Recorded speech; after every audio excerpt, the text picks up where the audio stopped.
Welcome to WRTR Real Talk Radio.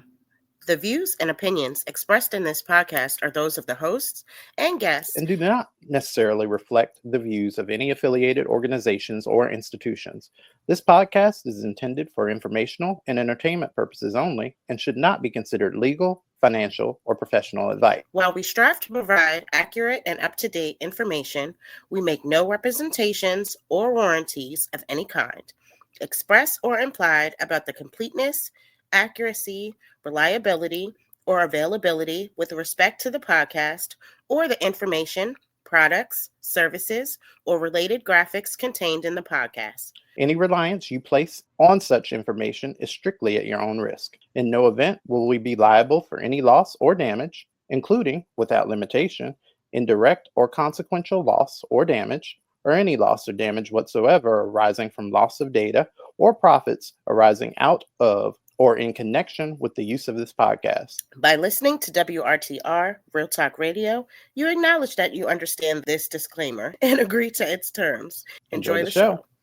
WRTR Real Talk Radio. Featured guest DJs, original shows, music news, the hottest DJs from around the world. Inside the 2026 month of May for another week of foolishness here on Washington's Real Talk Radio. That's right, WRTR. My name is Marcus Smoot, and I apologize up front for all of the shit that this pollen has me going through right now. I'm so sick. I'm not sick, but I'm sick. And you're gonna hear a whole bunch of throat clears. You're gonna probably hear some sneezes. You're gonna hear me adjusting and all of that. So yeah, my name is Marcus. What's going on, y'all? It's your girl, Miss Lyric. Bravado. How you doing? How are you feeling? I'm good. I envy you. I envy those of you. I feel you about the pollen. Baby, did you know, it's been probably, I want to say 3, maybe 4 years since I've had to actually use my nebulizer for my asthma. And this year is the year I brought it out. So I don't know what this particular brand of foolishness is going on in the air, but my body does not like it, and I'm just not well. I have low energy. I'm on allergy pills. It's not great. It's not great over here. But you look gorgeous. Love your hair. Thank you. Thank you. Grand opening. Special occasion today. Yes. Yeah. Lyrics and Groves. Look for the teddy bear with the swag. Correct. Everything is happening. My son's prom is tonight. Work. I cannot wait. I'm taking him. He got to be there at 7 this evening. And also, it is my nephew, which is my sister's baby boy's birthday today. He turns 1. So shout out to Jam. Happy birthday, boo boo. I cannot believe it's been a year. Going on. It has been a year. I remember when you drove down there. Wow. Time be timing, don't it? Yep. It really do. Oh my God. It really do. Where am I? Who am I? What the fuck? Okay. And then last weekend, I watched my oldest walk that stage in Shenandoah University. Yes. He is now a graduate. Yes. And the same day, it was Jakari, the one whose prom is tonight. It was his 18th birthday that same day. So it's been a wild 2 weeks. It really has. Listen, I'm going to give a public apology to Miss Lyric, because we actually recorded a podcast for y'all. We recorded a whole entire show.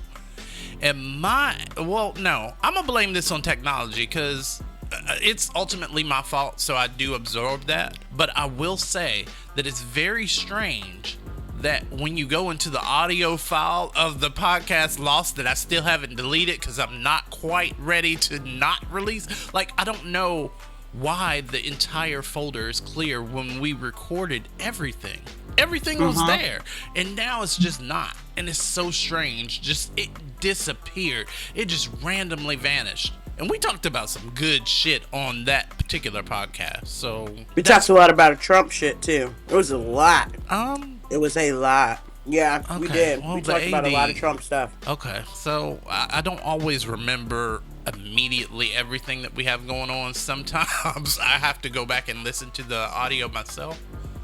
But it's very interesting to me that, I'm not saying conspiracy, because Trump don't care about well, I don't know what the fuck this nigga care about, but I'm just saying it was odd. Interesting. So I apologize for wasting your time. And Anyway, my time. no, I mean, our conversations are always good and they always fulfill us both. But I just wanted to put it out there that we didn't abandon the listeners. We did actually record a show. It was literally before Mother's Day. And then I thought, let's just release it Mother's Day week because leading up to Mother's Day week, everybody's in a hurry. Everybody's just doing shit. But then I have to remember, we're those muses in between when everybody is doing shit. So maybe we should record during those times. So it's just me getting out of my own way sometimes. Yeah. Anyway. But we're here for another week. Yeah. The show, for those of y'all that want to know. Because I wrote it. I still have the Post-it note that I wrote it on. It was called No Tucks or Fucks Given. Voting rights rollbacks, Trump astronautic insults, and Lyric's bad black business experiences. Is what I put. Interesting. Is what I put in the. Oh, okay. Well, anyway. And they better be glad. Mm-hmm. Because I just checked to see if they deleted my review. See, it's still up there. Did they? Google. They do be doing that. I've seen people do that. Because how the fuck you got 5 stars on Google when you got 1-star reviews? Mm-hmm. There you go. That don't add up. Just saying. Oh, okay. Oh, okay. Well, for me, this week, I think I'm being taken advantage of at work. And I don't mean... For real? I don't mean that in a predator... Well... I don't mean it in the, somebody's out to get my, boy Gina or anything. I just mean I just mean in a sense of my work ethic and the things that I produce. I think that that's being taken advantage of by one of my actual coworkers because I work very hard. I love a job that I can come in and have very little talk with the people around me because y'all have already proven to me beyond the shadow of a doubt that y'all are nasty and I don't know how to deal with certain types of people. Right. But what I do like about my job is the fact that it keeps me physical, it keeps me motivated, and it's doing something that I've done pretty much my whole life, so I understand it very well. What I don't like is that lazy coworker that sits next to you and does the absolute very least just to get by, where your results are consistently demonstrated. Like you can pull the stats and see my stats versus my coworker's stats. And, they vary so much differently. And that's fine. I'm okay with being an overachiever. What I'm not okay with is that days or weeks like this where my energy is low, where my allergies have kicking my ass and where I feel a little less than myself.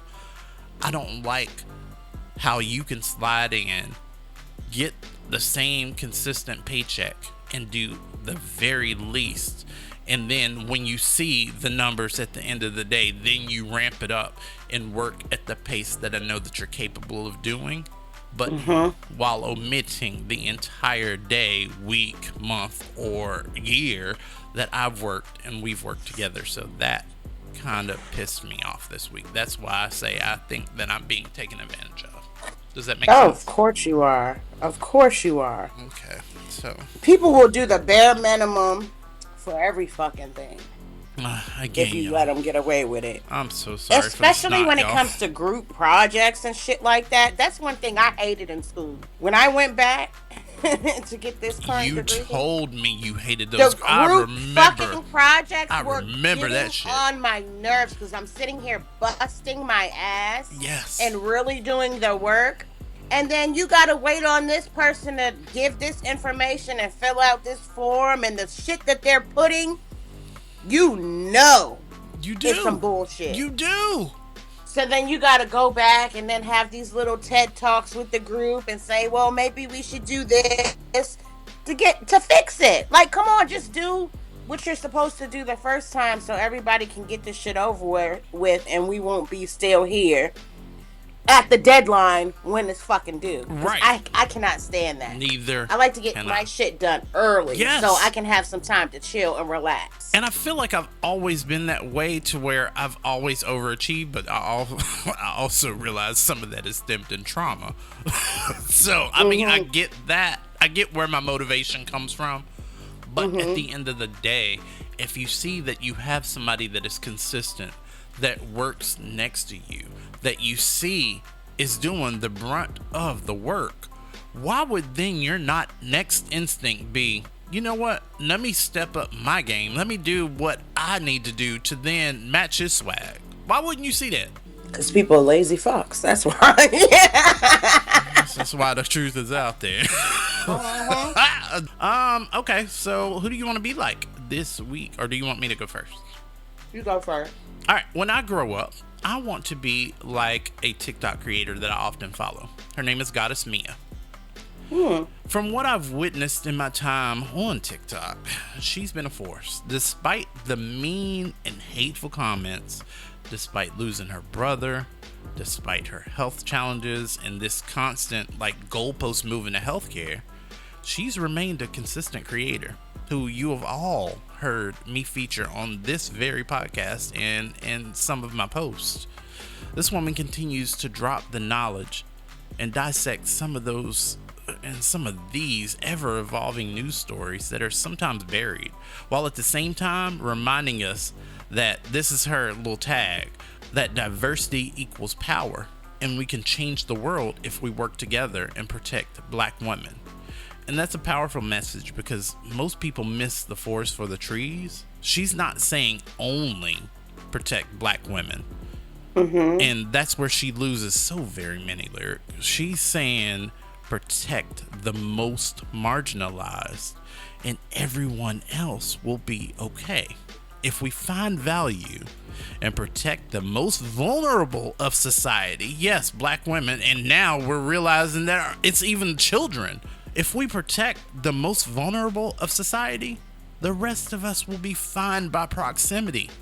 And so many of you in the you boneheaded hicks in the comments be jumping in her comments like all lives mattering everything that she says, and it's so frustrating to me. So Goddess Mia, you are my shero of this week. Many thanks for your efforts and your talent. Who you want to be like this week, Miss Lurk? Let's see, because I had two. And I didn't know. Then you should have went. I should have went, and then you should have went. Her coin. Okay. But you know what? I think I'm gonna go with the one that I originally picked. I would like to be like Kamira Johnson, who is a 17-year-old Google Annual Doodle for Google contest winner. Wait, so those, when you type in Google and they always have the different art and stuff, she's one of them. Oh, yes. Work, Black girl, we see you. The grand prize included a $55,000 college scholarship and a $50,000 technology package for the winner's school. Excellent. The theme for this year was My Superpower Is, which inspired students to reflect on what makes them unique. And for Johnson, the answer was her hair. My superpower is my hair and the family history it carries, she shared. And I know y'all can't see the picture, but I'm about to show Marcus the picture that she drew because it's absolutely gorgeous. It says Google. That is so gorgeous. With little black girl's hair. I would love to see that on Juneteenth, wouldn't you? Yes. Absolutely. So I want to be like you. You go, girl. Yeah, absolutely. Oh, I love us. I love us and our magic despite all the fuckery in this world. And she's adorable. Look at her. Aww. Very pretty. Mm-hmm. All right. On to the fuckery, if it were Larry. Up next. Shit. We'll be right back.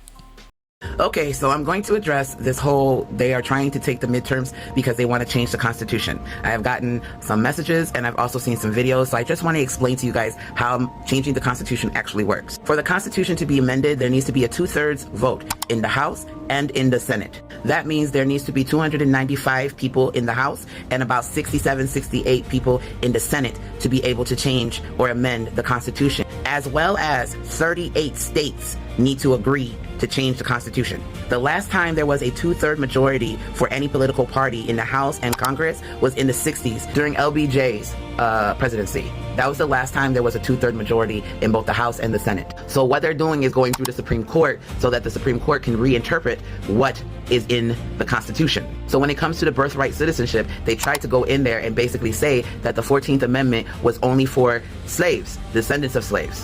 So what they're trying to say is that no one should have birthright citizenship if your parents or your grandparents are immigrants. They immigrated here to America. They shouldn't have the privilege of their children being citizens if they were born here. So again, they can't just willy-nilly change the Constitution.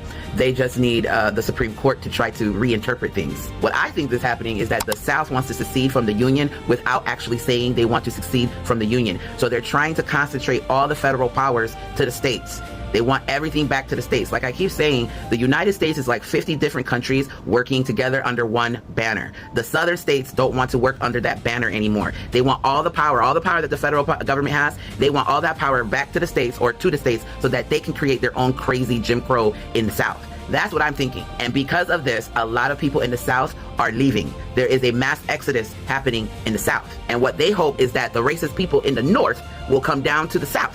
Now, it's against the Constitution to succeed, but you don't actually have to say that's what you're doing. You can just try to petition the Supreme Court to bring all the power back to the states and then basically leave the Union without leaving the Union. And they want the people, the minorities that are in the South to be their workhorse. Now, we in a different time. There's a lot of minorities in the South that are leaving the South, which will also create a problem for the southern states. They essentially want the poor white folks and the middle class white folks to come over down here so that they can continue to be their modern day slave, because they're only tricking white folks. Everybody else see what's happening. And on top of that, they really want black folks to go out in the street and cause a ruckus. That is why they keep on messing with us. The black community ain't even fucking with them. We don't even care. Do what you do. But they keep fucking with us because they want us to go out in the streets so that there can be martial law and that these draconian laws can go into effect quicker.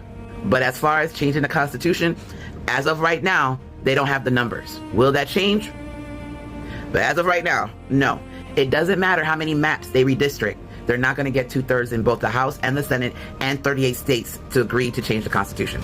Like I said, they're using the Supreme Court so that the federal powers go back to the states. That's all. So there's that. Remember, diversity, equal power. We can change the world. We work together and protect black women. Until next time.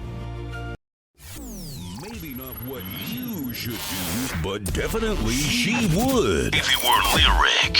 What's up, y'all? It's your girl, Miss Lyric, and I'm back with my segment, If It Were Lyric, where I discuss your situationships, relationships, friendships, and everything in between. If you want to continue sending me your advice, questions, and stories, please send them to my Gmail account at lyricbravado@gmail.com. Now, let's get into this shit. And I mean literally. Because this first one that I have. No, please. No. A hot pile of stinking mess. Okay? It's not dealing with actual feces, is it? Is it? Let's see. Oh! Let's find out. Okay. The first one comes from Samantha. It says, Dear Lyric, hi, my name is Samantha. I'm 25 years old, and I live with my roommate / best friend, who's 24, and she has a boyfriend who is 22. Well, let me tell you, she just moved in last month, and the boyfriend has been spending the night. I mean, most nights. He just naturally is socially awkward and often comes to our house and won't say hello or speak to me when we're in the same room. So one day, I heard him use the bathroom and turn the fan on after he left. We live in a small apartment, so I know he was the last person to use the bathroom. I walk into the bathroom, and immediately, it smelled terrible. well. Our shower is next to the toilet, so the bath mat is on the side of the toilet. I see where this is going, and I hate it. Oh! I looked down, and there was a small puddle of liquid shit on the light gray bath mat.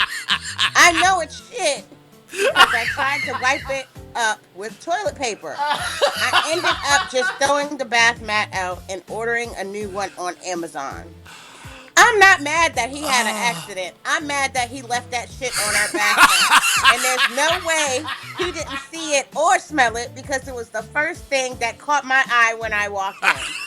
How do I approach my roommate about this? What do you mean? How do I even start that conversation? Do I lie about why we randomly have a new bath mat if she asks? I don't keep things from her, but I'm worried she won't know how to handle this. She didn't keep things from you, bitch. What do you mean? Please help me, Samantha. Girl, just tell her. You know, I walked in the bathroom and your boyfriend left some shit on the bath mat, so I had to order another one. Can you please tell him, to be more careful next time? Here's the link on Amazon with the replacement mat, and yeah, you can just click to order, and nothing else will be said. Y'all be scared to have these regular conversations, like, for real. It's like y'all be terrified to have conversations with people. That's how I feel. Tell her boyfriend shit on the fucking mat. And you had to spend your coin to get a new one for the bathroom because he left his liquid shit, like as you described it. Obviously, he had the runs. He needs to check his gut. Gross. On the bath mat. Niggas are nasty. I and cannot. This is our home. You know what I'm saying? We don't mind you here. Just, be more cautious of when you're using the bathroom. That's not a weird request. That's the same thing. Let's say women, they're on their menstrual. I tell anybody, check the bathroom before you leave it. You might leave blood or piss, or even my son say, if you leave pee on the fucking toilet and you miss aim, wipe that shit up. Sometimes fellas, y'all know we do miss aim. Sometimes you be in the middle of the night. Sometimes you be you pushed up to that very last moment where you gotta grab your dick and squeeze it before you shoot, and you know it. You know this shit, niggas. You know this shit. And y'all still will pee on the side of the seat, or you still will pee on the floor, or you still will hit somebody's shower curtain and do absolutely nothing about it. You nasty bitches. This one probably gonna get deleted too. The fuck? Cause you nasty ass niggas. Gross. Are you ready for this next letter? Baby. Just tell the roommate. Don't make it a big ordeal, and it don't have to be no sit down conversation. Just say it casually. Yeah, I had to buy a new mat because Slim took a shit and forgot about it. It's no big deal. I cleaned it up and got a new mat. Just, tell them to be more cautious next time. Y'all just don't make a big deal out of everything. Like, just talk to each other. That's my advice for that one. Mm-hmm. Okay, so your inbox is different than mine, and I got a Dear Lyric letter in my inbox. And it's... Oh, God, I'm scared. This one hit me. I was like, kind of... Again, sorry if y'all for the throat clears, but the allergies are allergying. Dear Lyric, I'm scared. So my husband and I have been married for just over a year. Recently, I saw his camera roll a screenshot of my friend in a bikini and pictures that she had posted to her Instagram. For reference, we both know her. She's not exactly necessarily a friend of mine, but neither of us like her that much, but she's in the same circles as people we know. I don't know if I should bring her up or ask him about it. I'm really bad at confrontation and would usually prefer to do it over text/phone rather than in person, but I feel like if I do that, he will just lie about it or delete the picture and deny it. I also don't know if I should ask him about it as He doesn't know I saw it, and I'm afraid he will turn it on me and ask me why I was in his phone and in his camera roll. What would be your next move? With love to you both, Mahogany. Oh, girl. Oh, girl. See, I'm allowed to be in my phone, in my husband's one. I got the password. I got all that shit. Like, that's not a problem. She so said he anything was I want to too. go through, I She can go said. through. Not that I want Okay. to or need to, feel the need to all the Well, time. no, she didn't. Go ahead. But there's no problem with me picking up his phone, like ordering something from Amazon or doing, normal shit. I don't know how you're going to get out of this one, Bookie. You weren't supposed to be in that phone. You supposed to have answers. You might have to do a little, I don't know, peeking over the shoulder and acting like you seen something. Set the scene. Ask them take your picture. You know what I'm saying? And then do a little 1-2. Peek over that shoulder and be like, who that? He be like, who what? Get the scrolling. I seen so-and-so in your phone. Girl, sometimes you gotta do a little okie doke. Which it shouldn't have been in his phone though. So I don't know. This your husband. I don't know, honey. I think I'm of two minds here. I don't know. It's a privacy thing, and maybe I don't know. This is not the first picture she said. There's like multiple pictures of her. It's one in a bikini and some other stuff. Yeah, I'm of two minds girl, here. This is I'm shit. of two minds because I do agree that perhaps you should not violate somebody else's privacy. I mean, inadvertently or otherwise. However, I'm also a fan of believe the things that you fucking see in 2026, MAGA. That's believe true. the shit that's right in front of your fucking face, MAGA. See, I'm just saying. It depends. You can create any reality you want in your mind. You can create whatever reality you have in your mind. You can create that shit. And that is just what it is. If you create the shit, then that's the shit you live, and that's the being that you stay. But if the shit is right in front of your face, fucking address it. Sorry, I'm that person. That's just me. But you didn't ask me. You asked if it were lyrics. So there. See, that's what I'm saying, though. I'm in between because for me, I'm going to ask those questions. Me, I'm very much direct, or I might sit on something for a week or so or a couple of days and let some time go by to test and check temperature of this and see, when's the right time. But baby, trust and believe, I'm going to ask. Why should you have to? I'm going to address it right then and there. But hold on, why should you have to stick your toe in the water to figure out if it's hot to address something that you saw right there in front of your face? Why are we doing that? Like, why do we feel like we have to little ourselves down to ask somebody else, oh, excuse me, you made me feel very insecure when you did the very thing that you did right in my fucking face? Because people don't like confrontation, like she said. And some people feel like if it's something that's going to mess up the peace within their home, then they would feel more comfortable keeping it to themselves just to keep the peace. Me on the other hand, That's I true. like peace too, but at the same time, I need my clarity to have and keep my peace. I'm not just going to sit there and hold it, and just keep thinking about stuff and let things build up, because that's how resentment builds. Right. And that's how you start having real problems and mistrust in your relationship, when you don't address things head on. Like, if I see something I don't like, and I feel like you violating and you're crossing boundaries that I put in place, and I let you know that I don't fuck with, we have a problem. Let's address it. Let's talk about it. Because one thing's for sure and two things for certain, if you don't have those conversations, then how is accountability going to enter into the play? It never will. You have to have these hard conversations sometimes, even if you do something that you feel is a violation of trust. If you see something, just be like, hey, take your accountability for that too. Be like, hey, I looked through your phone. I know it was wrong, but I saw this. True. Okay.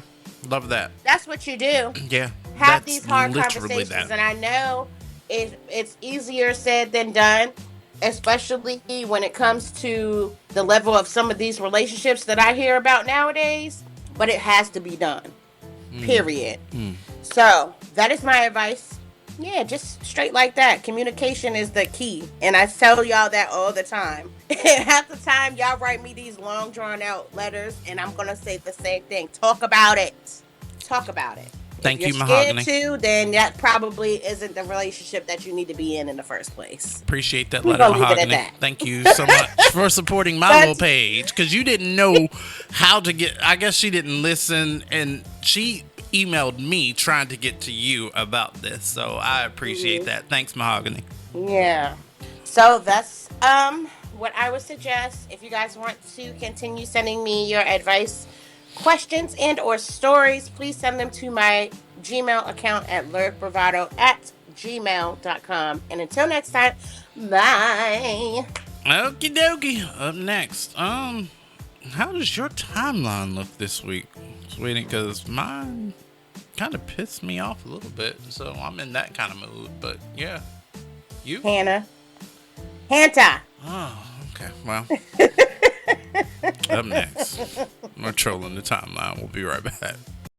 The would-be Christians are only comfortable saying that God is on their side because God for them is another white man that's just as bigoted and racist as they are.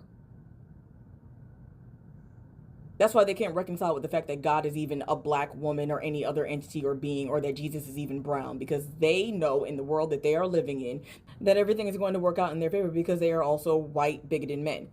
And white bigoted straight men in America specifically do not have to worry about a lot of the issues that are plaguing other people. These plagues that are harming the rest of us don't impact them in any way because they are shielded by their white God, aka devil, Satan, Beelzebub, whatever. These would-be Christians do not pray for blessings for themselves. They only pray to strip the blessings from everyone else because they know that's the only way that they'll gain access to anything. Not because they are pouring into the world, but because they are taking from it. That's why they claim that God's got it all under control, because things are working out for them at the detriment of everyone else around them. And that's the blessing that they pray for every night. That's why they don't mind that they have to pay a little more at the pump, or that, they takes them a little longer to get through TSA, because for them, minor annoyances and inconveniences like that are nothing compared to enjoying the suffering of other people that do not look like them. It was never about their lives being better, because for them, being better only means that our lives are negatively impacted and we are suffering.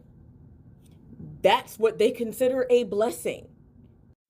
I guarantee you, every one of the white women that you're suddenly seeing on your For You pages or feeds talking about that they are very happy to give up their right to vote in order to live in a conservative nation are Christian women. Christian women that have never actually read the Bible. And before y'all try to educate them, please keep in mind, they know they haven't read the Bible. They do not care what's in the Bible because the Bible would contradict everything that they are saying and doing right now. These are the same women that'll come on here and tell you that as a married woman, it's your godly obligation to lay down with your husband whenever he wants. Because to them, sexual assault and abuse is ordained by God. These women will also tell you that if that wasn't your husband and he forced himself on you and you happened to get pregnant in the process, that baby was a blessing to you. Because again, they think that sexual abuse and trauma is ordained by God. There should have never been a point where we reached across the aisle with these type of people. There should have never been a point where we debated and argued with them.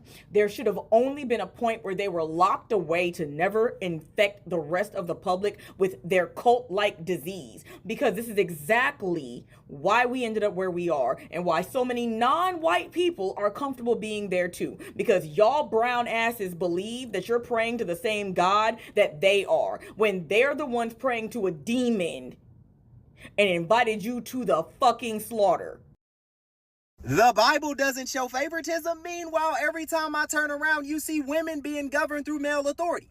Fathers deciding their futures, husbands controlling their bodies, kings taking women, and don't forget, laws being written about women without women writing laws. I don't know. Shall we talk about Genesis 19:8 when Lot offered up his daughter to the mob to protect male guests? Or should we talk about Jephthah in Judges, where he sacrificed his daughter after making a vow to God? Or maybe the instructions in the first epistle to Corinthians or the first epistle to Timothy telling women to remain silent and submissive. But I guess that sounds like divine neutrality to you. The craziest part is how women still read these misinterpreted texts and will accept a spiritual structure placing a man between them and God, which is interesting because man doesn't come before women in nature. Life itself has to come through her. But let me give you perspective. If divine order was truly impartial, why did heaven always reflect the social order of a male-dominant civilization? And I can't be the only one in history that notices. Societies project their power structures onto heaven, and then they use heaven to validate the structures back on earth. And let's keep it real. If scripture was interpreted without favoritism, sermons wouldn't revolve so heavily on preparing women for men. They would equally work on the masculinity, creating the very problems religion is teaching women to endure. Time to troll. What's up, y'all? It's time to troll that timeline. Gross. Let's get into it. Let's not and say we did. We're going to talk about everything educational, political, and entertainment. And we're going to drag y'all ass. Period. Because that's what we like to do. Drag and laugh. Mine are kind of interconnected and all very political. Well, okay, I got one that's not political, but go ahead. What you got? How many? I got two and a possible. All right. I'll just go with the possible right now, because is it possible that we can get any more chaotic when I just seen on my social media timeline that Blueface and Krishan is getting back the fuck together? Okay, well, I have no idea. I refuse to Google these children. I do. I refuse. I don't care. You know what? I hate it. I just said on last week, and that's probably what jinxed it. I just gave her flowers last week. On the show that got deleted. I'm proud of her. She's turning her life around. You know what you together. did? She won her first match. See, that's God. See, what y'all call God ain't really God. That's really God. Because, see, God was like, nah, I'm not. Krishan, you said what? Absolutely not. This show shall be deleted. Yes. Because he knew. He was like, no, delete it. I'll be right back. Because I already know how this chapter's going to end. He had that on a holy scroll and broke that bitch. No, absolutely not. You will not say these things. No. Wow. Okay. According to the New York Times headline, Secret Service officer charged with indecent exposure at a Miami hotel. Have you heard about this, Miss Lyric? No. What happened? Okay, let's paint a picture, right? A U.S. Secret Service officer was arrested and charged with indecent exposure on Sunday night after he was seen masturbating in the hallway of a Miami hotel, according to the Miami-Dade Sheriff's Office. Well, a Secret Service agent is facing an indecent exposure charge after being arrested at a Miami hotel. Yeah, got some crazy allegations here that that person's on administrative leave this morning, but let's walk you through what folks are saying here. Got hotel guests. They say that the man you see here, John Spillman, followed them to their hotel room Sunday night, dropped his pants, and then they say he performed sexual acts. Police say they even caught Spillman doing so when they arrived.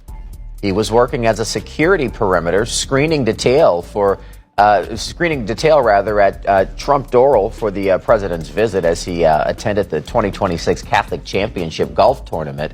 Was off duty, though, when arrested. Because we're a comedy podcast and we're going to laugh at shit like that. It undermines the real actual situation here. Like, nah, I can laugh at the situation because my experiences, shit like this randomly happens to me, and because I'm me, I can handle it a little bit better. So let's paint this a little bit. We have a Secret Service detail that is directly tied to our current administration to protect our current leader that is allegedly accused of this type of shit. Just saying. You want me to go next or you? No, because I want to talk about Okay. who the fuck is running the White House Instagram page. I really want to know. Because did you see that they're facing backlash after mimicking Drake's new album cover? So apparently the White Drake House did not has a picture of a signed Michael Jackson glove doing this sign, right? Wait, what against sign? an all black, doing this sign okay. against an all black background. Gotcha. The White House took it upon themselves Let me look this up. to steal that image and put this. White House backlash after mimicking Drake's new album cover. What? Oh. MAGA on a They Drake. stole his image for his album cover and added a iced out chain that says MAGA on it and posted it to their Instagram page. White House. Y'all not gonna like the this. White House Instagram. You're not gonna like this. What if? What if Kendrick told y'all what you should have heard and you didn't hear it? What if? Just I'm here. I don't have nothing to say. That's just crazy. You can go next. Wait, where did you go? I can. Are you screaming? Okay.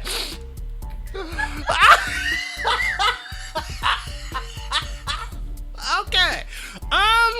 Speaking of music, right? Because that's what we talk about sometimes. Oh my God, man. No more Okay. interruptions. So, have you? I made my way over to E! Online this week, right? And I heard Beat 'em Down Brown's response to the criticism he's faced since the dropping of his new album amid this tour that he and Usher on. We kicking their ass, goddammit. We ain't letting up. I'ma keep my foot on their neck, and we ain't stopping. Chris Brown is clapping back at the haters after an online publication left a scathing review of the singer's latest album, Brown, calling it a, quote, piece of shit. Chris takes to his Instagram stories May 12th to say how he really feels about the criticism. I know people want me to get on here and, say some shit, but f*** that. We kicking their ass, goddammit. We ain't letting up. I'ma keep my foot on their neck, and we ain't stopping. Going on to say he still plans on going on tour with Usher in the coming months. The singer even teases that he's got more things in the works. We doing this tour, more shit to come. I'm not gonna tell you what's more to come, but it's coming at the end of the day. And Chris ends his message by telling anyone that doesn't like the album to go listen to someone else. I know exactly who my fans is, and I know exactly who hearing this album. If you're not my fan, I don't want you to listen to my shit. Go listen to motherfucking Zara Larson or somebody. The singer's response came shortly after Pitchfork published their review of Chris's 27-track album, giving it a 1.3 out of 10 and calling it a, quote, real piece of shit. The article said in part, quote, it isn't romantic or funny or sexy or sultry. It's soulless hit-chasing music with nothing going for it if you aren't personally invested in the Chris Brown culture wars. Enjoy. Girl, bye. I was never in danger. Click and play.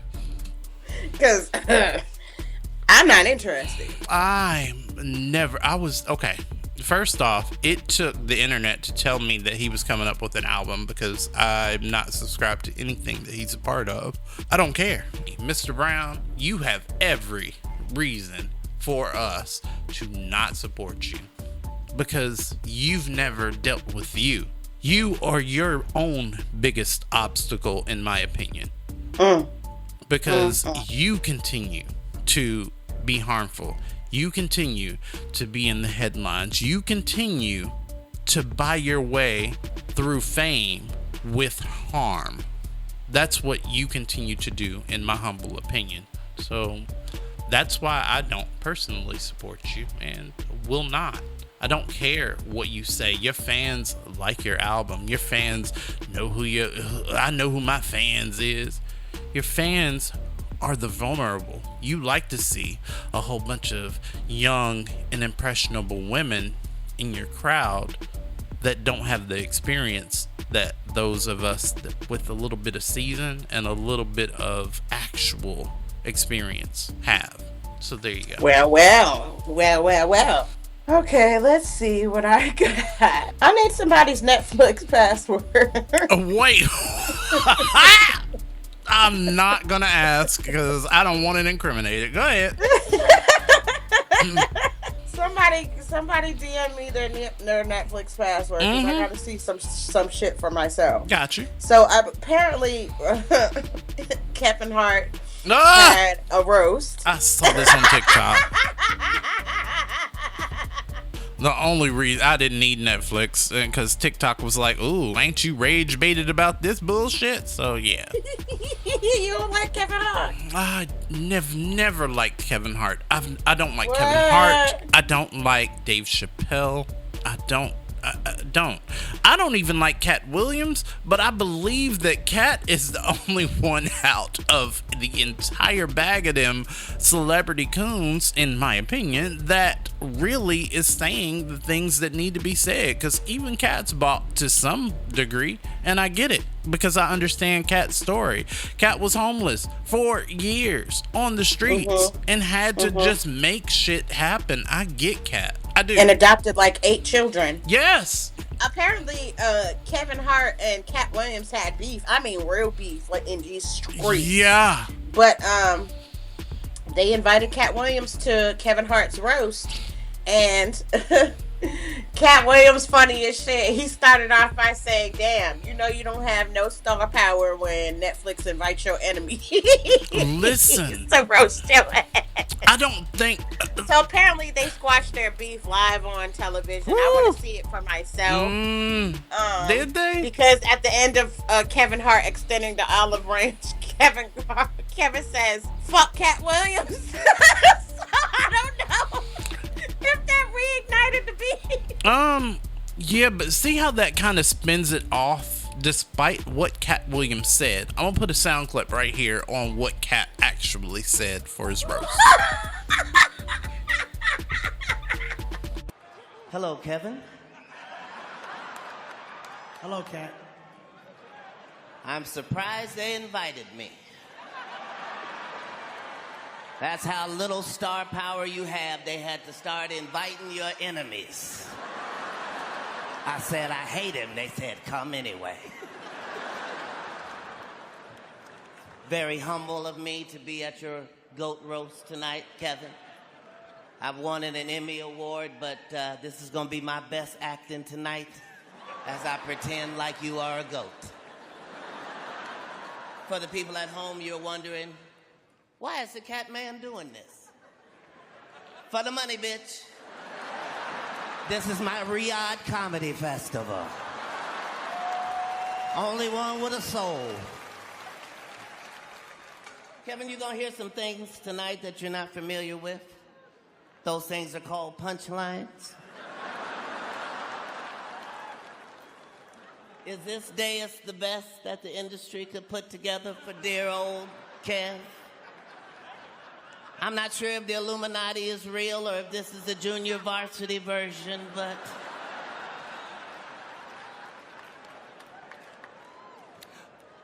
for those of you just joining us, Kevin and I had beef, and I'll tell you why. Because privately, this motherfucker stole everything from me. Before he saw my act, he was a 6'3" white man.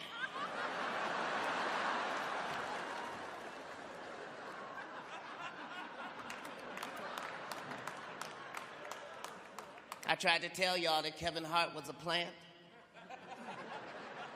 Because I keep burying him, he keeps springing back the fuck up. Just like a plant. Yes, I said some things I'd like to take back. Some things I said were misunderstood. I did say that Kevin was a Hollywood puppet, and I want to explain that. Because it might not be what you think. I meant that the head of Netflix literally has his whole hand up Kevin's ass and can make him do anything.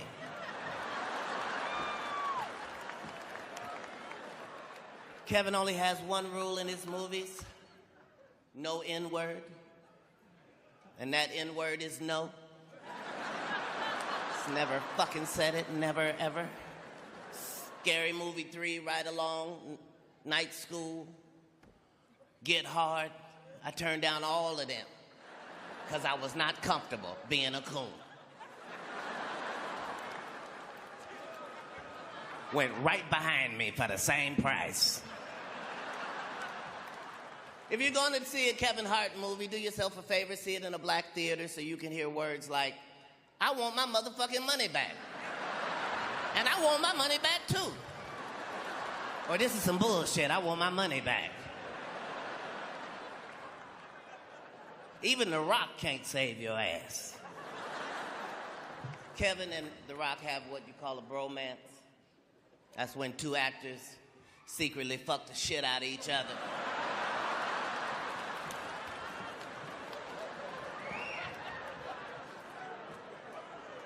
But seriously, how can you not love Kevin?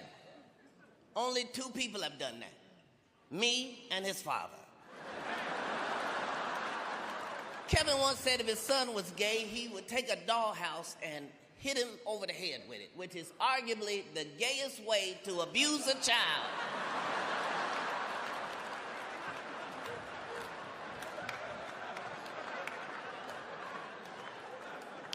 But you cannot cancel Kevin Hart. You just can't do it.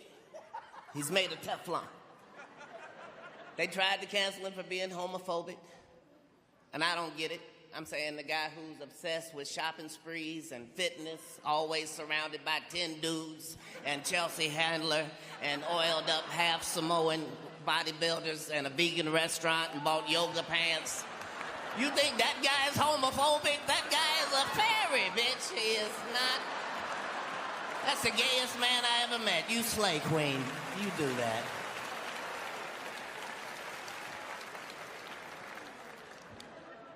They tried to cancel Kevin for the Diddy parties.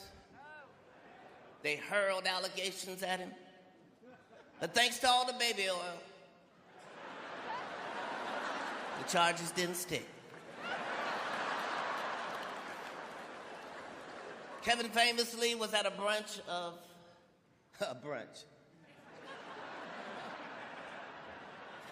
Kevin was at a bunch of Diddy parties, but in his defense, it was only because Diddy thought he was 10.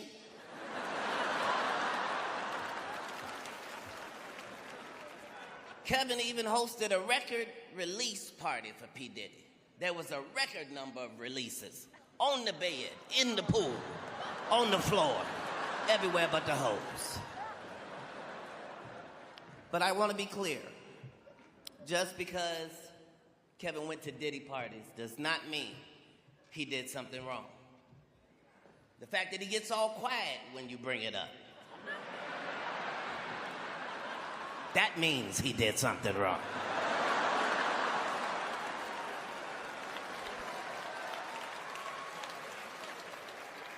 Yet people give him awards.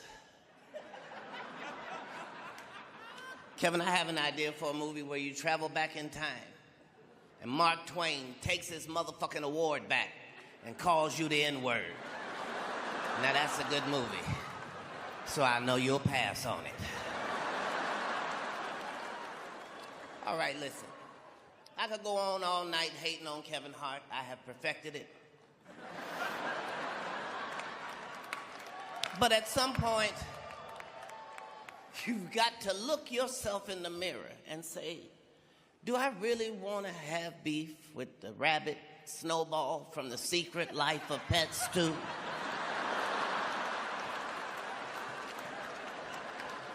Yes, I do, Kevin.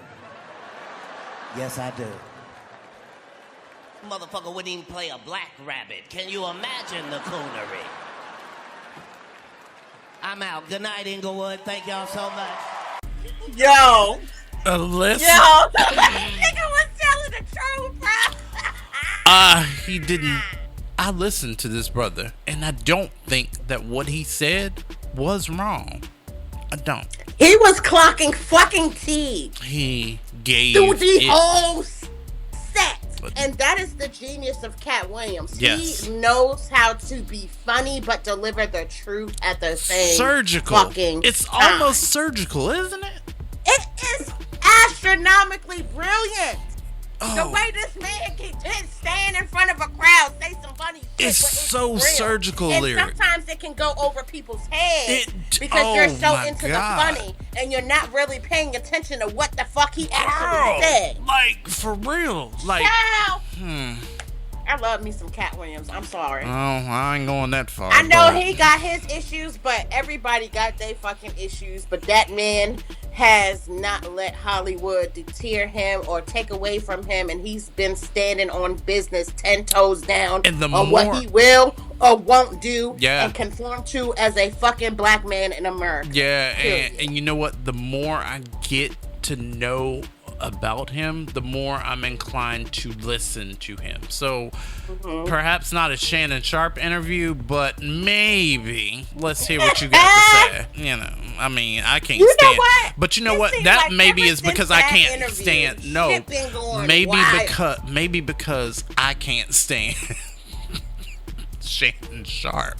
That I didn't hear Cat Williams. Maybe that's what my ADHD gave Go me. back and listen to it, please. Go back and re-listen to it. That's gonna be the homework for tonight. I even want to re-listen to it. He spoke so much truth in that interview that it literally changed the trajectory of that year for Let me celebrities. write this down. Hold on. You know I gotta listen. I'm dead serious. He Cat. did not crack Shannon. a fucking the box open. He ripped that bitch open like a badass kid on Christmas fucking day. It's fine. I put it on and post it. Maybe ADHD will let me do it. I don't know. We'll see. But shout out to Catman. Listen, I really enjoyed that part because I refuse to actually pay attention to the way that Hollywood sells it.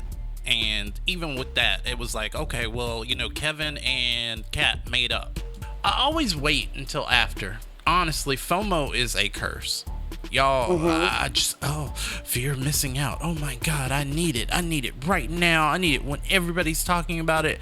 I'm okay with, and maybe that's the ADHD gift, but I'm okay with waiting until the rest of y'all have said what you got to say about it before I give my opinion. Maybe that's I'm who like that I too, am. though.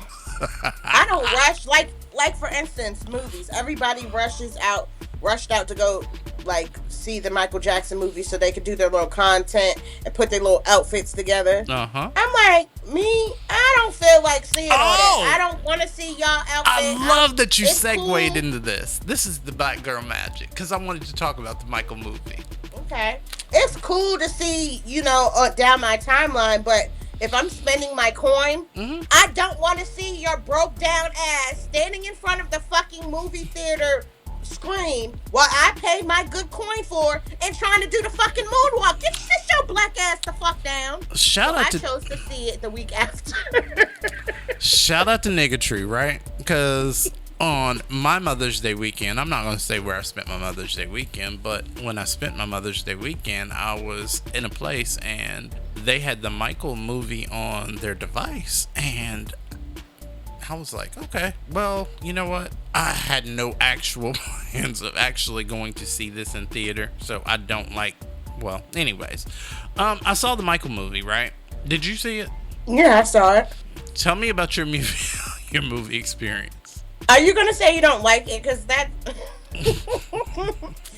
to me, it's one of the things you really do got to sit in the theater and watch. It's just a different experience to me than watching it on a phone or, you know, because I watch plenty of stuff at home and I'd be like, oh, I'm not watching that. I'm watching that on my phone. But I wanted to like really see that in theater. And I actually had a good experience because, like I said, I watched it the week after it was released. Well, a couple days. It was released that Friday. I think I saw it on a Monday or Tuesday. And I didn't have that mad rush of people trying to, like, show up in their Michael Jackson Wiz and Thriller costumes and people getting up dancing and singing throughout the whole fucking movie like some people were doing. Everybody was so chill, and we actually got to watch the story unfold quietly. Of course, people were clapping at certain parts, and that didn't really faze me any because honestly, it was a great experience. Nobody was doing too much. We just literally watched the film and got to enjoy the film and the story and how they put it together. And to me, I like the movie. I know they have to do a part 2 because it was so much that they had to like scrunch in for those 2 decades because they only did what I want to say the 60s, 70s, and the 80s, and they haven't even gotten to the 90s and 2000s yet. Yeah, the only part I was cringy about was the beginning where he was getting beat with the belt and shit. Like, of course, everybody felt the way about that. But that was his life, though. We can't leave out the bad parts just because we don't want to see it and we want to cringe from it. That was his life. That was what he actually went through. Yeah. So if you're going to tell the story, tell all the story. And the good parts and the bad and the ugly. I felt like they didn't take... well, okay. You know what? It wasn't a documentary, though. So we went to be entertained, but even in the purpose that they went to entertain us, it really wasn't anything that we couldn't dial up on Apple TV or Apple Music right now. It really wasn't, because it wasn't like this kid was doing a different rendition of Michael, which is what I kind of expected. I was like, oh, okay, this is somebody from his family. Maybe he's a breakaway talent. Maybe he has some shit that maybe we don't see. And I got a little bit of that. But where it mattered, I felt like y'all kind of shot me. I don't think that's his fault, though. You gotta realize that some people weren't in agreement to this movie. No, Janet it wasn't. Jackson being one of them. You know, they didn't even mention her motherfucking ass because she refused to sign over her rights to her likeness. Exactly. So did Diana Ross. Exactly. So they couldn't put a lot in this, and I get that. I feel like it's squeezing the Jackson estate a little bit about what assets you have left that we can capitalize on. And it's less about the impact of his music, the message of his music, the talent of his music, which is what we should be celebrating in art. And I felt like this was nothing more than a cash grab. Y'all needed money, and what's the easiest way we can get it? Because again, you had so many people pulling away from this. Why even make the movie if you can't tell the whole story? Well, I don't know if that's what your algorithm is showing you. Mine is showing me the complete opposite. I'm gonna have to be honest with you. Honestly, more and more celebrities are starting to come out and say how they went to bat for him. Like Stephanie Mills. I didn't know that she used to date Michael Jackson. She just recently did an interview and she said she still got beef with Oprah Winfrey and Gail to this day for Oprah interviewing the so-called fake victims of Michael Jackson. She said she had no business doing that. She knew it was a lie, but she wanted to capitalize on it in the moment. Right. She said she knew that it was wrong, and she actually knew Michael. She knew him for the person, not for the music, not for the glam, not for the entertainment. She knew him as a person, and for her to go out there and do the things that she did for a paycheck was disgusting. She said to this day, if she see Oprah, she ain't gonna speak to her. Like, they have beef. She don't fuck with that lady. And what article did you read this? Huh? What article did you read this in? Oh, this wasn't an article. She was on somebody's radio show, a podcast. I just seen it. Talk about your first boyfriend, because you was their first girlfriend, I should say. Michael Jackson, is that true? He was definitely my boyfriend. I know that. Whether or not he claimed me as his girlfriend, but I claim that nigga as my boyfriend. That's what I'm talking about. That's right. I'm claiming him. All right. So what? Well, it's funny that you said it, because I read that you would frequently call him the N-word. Oh, absolutely. Like, And people would say, how could you call the king of pop? He wasn't the king of pop then. I mean, he was, manifesting it. But, I mean, Michael and I were friends. I stayed with him when he was filming the Wiz movie on Sutton Place. Mm-hmm. And he's not a pedophile. I don't want nobody talking about him. Nobody here thinks that, okay? That's right. So he was just a cool dude. He was just mild and cool. But how did he keep the peace between you and, because there's rumors that him and Diana Ross had something going on at the time. So you said many times that you loved Diana Ross. Is that just for face? No. I love Diana Ross, but we were never in the same place with Michael at the same time. Oh, he was a slick player then. That's why she called him a nigga. Nigga, what's wrong with Diana Ross? Period, right? And I mean, he used to just laugh. Oh, he thought that was so funny. Yeah. I mean, let's talk about it though, because then you have the Wiz, right? Which Right. at that time was a very, very big deal. And one thing I'm gonna say, there's a lot of people that came out and sung Home, but ain't nobody sing Home like you sung Home. Like you got the ultimate version, okay? So now you sung Home better. Okay. Did you bring that up? Like, it never came up? Diana, because we were into what we were doing. Diana never came up when I was with Michael. That's never crazy. once. Wow. So how was it like dating him? Like, was he like, what was y'all first date like? But, it wasn't, I'll say this. Our first date, he had an interview with Andy Warhol. Okay. And we went to that. I went to that with him. And then we went to a show at Radio City and we dressed alike. We had on brown velvet. Twinning. That was matching outfits. And see, the thing about it is I would tell Michael, I was like, I'm going to wear what you're going to wear and you're going to wear. I would tell him, like, we're going to match. Yeah. You know what I'm saying? That's why I was one glove, because you wore one and he wore the other. I was like, I don't know. I guess I was kind of bossy. Yeah. I love I it. was bossy. I would braid his hair at night, and I cooked him some rice one time, and I didn't really know how to cook, but it was really watery. And he was like, he thought LaToya cooked it because LaToya was standing there. He was like, LaToya, this rice is watery. And she was like, I didn't cook it. Right. Stephanie cooked it, but he ate it anyway. Obviously, you guys. He was fun. He was nothing like the media tries to make him, and it really broke his heart when they put all these charges against him. Yeah. And he liked being around children because children didn't want anything from him. That's right. Mm-hmm. They didn't want. He had a lot of people in his pocket, and they wanted everything. But children didn't. They just wanted to have fun. They were genuine. Yes. I like how you spoke out against Oprah and the things she was doing as far as she was interviewing alleged victims or the family. And you spoke out and you basically said that she was wrong for doing She those was things. wrong. She still is wrong. And I'll say it. Yeah. I'm not apologizing for it. Yeah. And I didn't like the way Gail was talking about Kobe when he just died and wanted to bring up, something that happened in the past. This man had just lost his life. If you want to ask Lisa Leslie about some mess in a hotel, Yeah. no, Yeah. I didn't like the way she did R. Kelly. Have you ever had a conversation with them about what you just said? No. Before we move off of Mike real quick, and the fact that you guys are dating, obviously it didn't, move on into the future. But have you ever thought about how talented a child would be if y'all stayed together, got married, and had kids? Wow. What kind of child would that be? What kind of child would that? I should have stayed around and had a child. Yeah.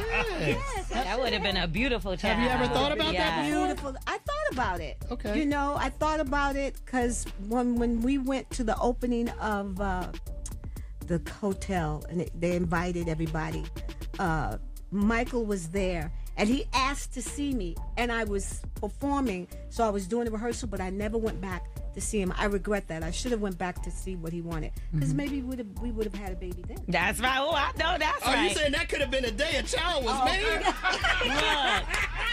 I mean, I don't know if this is a little too much, but I'm going to go ahead and push the button anyway. Was he good in bed? He said, Good girls never. come on, man. What do you think? What do you think he got? All right. right. I'm so excited about this. But, okay, my last question about Michael Jackson. I'm sorry, because I know we have to move on. But did he write any songs about you? They said Dirty Diana was about Diana Ross. I don't know if that's true. But did he have any about you? No, we were going to write together, but then something happened and we didn't write together. Yeah. And then I went on to have my career. And the only time I came back to Michael was when he did the Bad video, because my best friend choreographed the Bad video. Wow. Nice. And I flew in to see them do the Bad video. And that was my first time when he was... Also, I feel like, his streams have went up. His streams have went up. People have been just celebrating his music. And honestly, even before this movie came out, let's be clear. Michael Jackson's presence and legacy has always been felt throughout the years. I've seen constant videos, even before this movie was thought of people dressing like him, singing his songs, people playing his music for their babies, and the babies vibing out. That baby, you don't know nobody. You don't know nothing about no Michael Jackson. He wasn't even thought of. Michael Jackson died. Girl. It's my opinion. It's my opinion that is the coattail that Chris Brown wrote himself off of, because Chris, as far as vocal range, we can have an educated debate about it. However, when we talk about actual talent, y'all like the way that Chris moved because you thought that how in the industry was promoting that it was like Michael Jackson, but it very much so was not. Mike had a vibe that was original to him because of the knowledge and the experiences and the shit that he absorbed. That's who he was. And I felt like this movie, for me, shortchanged that. I just feel like if it wasn't Michael Jackson himself, you're not going to get perfection. Exactly. And I say that not to can't be replicated. Say he was perfect, but he can't be duplicated or replicated. That man is legendary. That man was iconic. That man came with a purpose on this earth, and he was somebody that we will never see again in this lifetime, ever. Talent-wise, personable-wise, as far as influential. He's the first influencer. Get the fuck out of my face. He made all of what y'all aspire to be. No. Michael Jackson He made it. Did shit. He made shit shake. In every way, shape, and form. All right. Next story. I have one more. What you got? Speaking of things that may be beneficial. Stephanie. Okay. Don't block me for this. Oh, I'm blocking. You are blocked. You are blocked. Did you know that in the 1940s? Oh, no. Oh, no. Okay. Butt plugs were marketed as a headache remedy. No.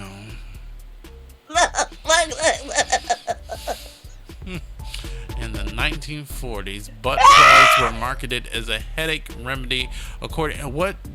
This looks like TMZ. Okay. Is this TMZ? No, it's not. What website did you get this from? This is a real thing that somebody has kept back in the 1940s.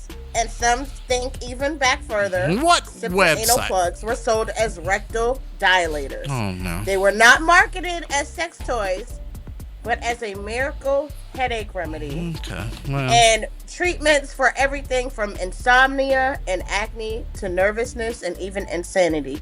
They were invented by a 19th century figure known as Dr. Young, whose ideal rectal dilators were sold in graduated sets and advertised as cures for a wild range of conditions, the including wordplay, headache, bad breath, constipation, and anxiety.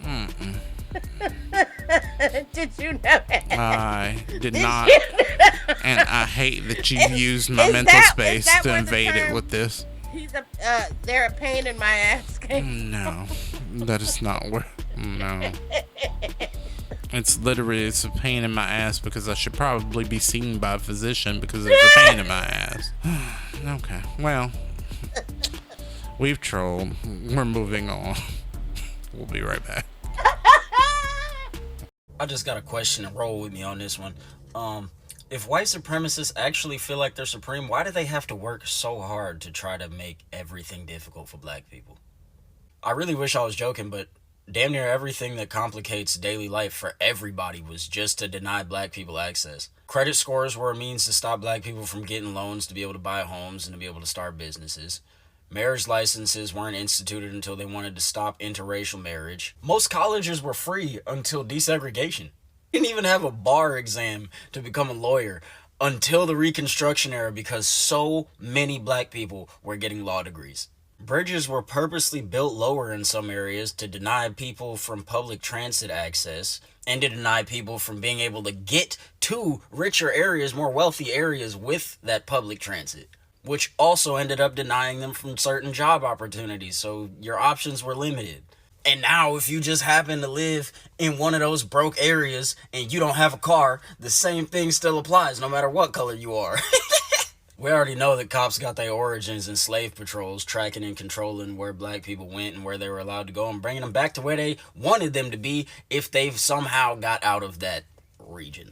You feel what I'm saying? And California only passed anti-open carry gun laws because the Black Panthers were open carrying in front of these cops and basically telling them what the hell you gonna do about it. Usually people who feel supreme to another group of people don't have so much fear in their heart. They usually don't feel like they have to deny people access, because if we have the same access, you would really be able to show how supreme you are, because you would outdo us in everything if we had the same access, right? But that's the problem. You're afraid that we would outdo you in everything mentally the same way we outdo you in everything physically. It's the same reason they constantly prop up athletes and musicians, you know, people that entertain, because that's what we're good for, a little tap dancing for the white man. But they won't tell you about James Baldwin or Angela Davis or W.E.B. Du Bois, or, you know, they'll show you a couple of Langston Hughes poems, but they won't really dive into it and really tell you what he's talking about for real, because he's talking about them and talking about our strength and intellect as black people. They don't want to tell you about Patrice Lumumba or how Muammar Gaddafi tried to unite all of Africa, because that would show you that you have some power. That would show you that, you know, when your people come together, they can really do something. Nah. All you're good for is sports and dancing and singing, right? This is exactly why I say that it's not white supremacy. It's white narcissism, which is actually white fragility rooted in a massive inferiority complex. A lot of y'all really just need to go to therapy so you can grow your self-worth. Oh, Pookie. Why do you have roaches? The why file. Why do my children hate me? On WRTR Real Talk Radio. Why did my vagina burn? The truth is out there. Explaining the unexplained, we're answering why to the questions you want to know about taking your skeets over on Blue Sky at WRTR Radio. We are also taking your emails all the time at WRTR Real Talk. WRTR Radio at gmail.com. Shit, that was a throwback from the old days. Yeah, it's the Wi Files. Remember, the truth is out there. You first, please. Sure. My why comes from me. Y'all know I'm high idea. Don't act surprised this week. I'm shocked. My why comes from me, and my why is as such. Why is Facebook having all these porno ads on it? Every time I get the fuck on there and I'm looking at a reel, next thing I know, I'm seeing an ad for Honeytune. I'm seeing a pornographic, fucking story. The time I slept with my stepfather. All types of weirdo shit. Like, what the fuck is up with that? But then, when I post my winnings at the fucking casino, and I'm saying I won this, that, and the third, you talking about I offended the community and I'm getting flagged? Like, what the fuck is y'all on? But y'all got porn on here. Make that shit make sense. No, it kind of does when you think about how this oligarchy is taking people's minds and how the shit that they're trying to feed to you. Everything is such sex sold. Ooh, look, and this is my dirty little secret exposed and blah, blah, blah. It's like they're fetishizing trauma. It's so weird. fucking weird. You don't fetishize trauma, you dirty bitches. You work through that shit with a counselor. What do you mean? Are It's y'all weird. okay? Like, You're I not can't okay. even go on You Facebook couldn't Marketplace be. to see if I can get a deal on something without seeing a fucking ad for a dildo or some shit. Like, what the fuck is y'all on? Like, for It's real? so strange. And why? Why? Because y'all are nasty. That's why. And the truth is fucking out there. It should be, but it ain't. I got a weird why files question. Kent from the very red state of Texas. But why question for podcasts in the subject line, and this wasn't a why question. Okay. But I'm gonna read it anyways because it's interesting. Hey y'all, I enjoy listening to the episodes. I've learned a lot from listening to you both. I have 2 questions. I wanted to hear. Oh, okay, no, I'm not reading that. I meant to omit that part. He wants to hear about my coming out story. I don't know that I'm ready to give that publicly.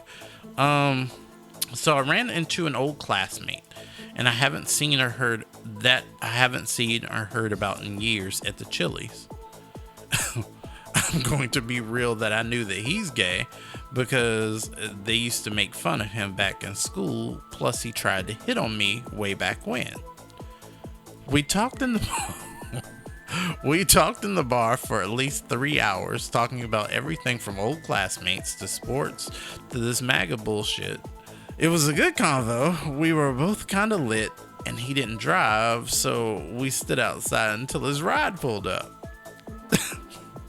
As we were saying our goodbyes, I gave him a hug and just leaned in and kissed him. Not a quick peck on the lips, but full on kissed him. Right after, I kind of low-key skippity dude after that. I feel weird though. I've never really liked guys, but I do think he's cool as shit. He seems smart as fuck, and I actually had a lot of fun with him. Kept me laughing the whole time. I'm kind of scared of going on Instagram or Facebook because I know he sent me a message. I will be thankful for any advice you have for me. So, yeah, that is from, again, Kent from Texas. Why are you glaring at me, Miss Lyric? What advice would you give as a straight woman? Nope. My segment is over, sir. This is all on you. I don't have an advice segment. He asked. He said. Listen, I answered my cue. This is all on you. You go right on ahead, sir. Okay, fine. Answer that man. I can't wait. Okay. What I will say is that if you're curious, go with it. Who cares about the stigmas? Everybody comes to shit in their own time. Maybe you'll like him. Maybe you won't. I don't know. I wouldn't recommend porn because of the last shit we just talked about. But I would just say that if your connection with somebody as an individual is individual, and that is the energy that it brought you to, experience it. Why are you feeling shame? Why are you feeling shame? Period. And the answer, I believe, is because society tells us that we should be shameful of anything that brings us joy and pleasure, while you're sold what the image of what you should have. That's what you're sold. But then you look at what everybody out here is actually doing versus what actually everybody's experiencing, and they are 2 very different experiences. So I will, I guess, challenge you to explore that thought process a little bit. Maybe be like, you know what? I kind of like this person. Let me see what it goes with.